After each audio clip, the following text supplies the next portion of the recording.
আজ আমরা জানার চেষ্টা করব বাইবেল এত অনন্য কেন? প্রথমে বুঝে নিই, বাইবেল আসলে একখানা বই নয়। এটা মোট ৬৬টি বইয়ের একটি সংগ্রহ। লিখেছেন ৪০ জনেরও বেশি লেখক। আর পুরোটা লিখতে সময় লেগেছে প্রায় ১৫০০ বছর। বাইবেল আমাদের নিয়ে যায় এক অসাধারণ যাত্রায়। শুরুতেই ঈশ্বর আকাশ ও পৃথিবী সৃষ্টি করেন, আলো, জল, গাছপালা, প্রাণী এবং সর্বশেষে মানুষ। কিন্তু মানুষ ঈশ্বরের আদেশ অমান্য করে, ফলে পাপ ও কষ্ট পৃথিবীতে আসে।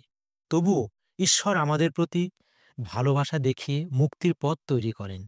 এই মুক্তির চূড়ান্ত প্রকাশ ঘটে যীশু খ্রিস্টের মাধ্যমে, যিনি আমাদের পাপের জন্য জীবন দেন এবং পুনরুত্থিত হন। বাইবেল শেষ হয় এক আশার বার্তায়, যেখানে ঈশ্বর প্রতিশ্রুতি দেন, একদিন সবকিছু নতুন ও সুন্দর হবে।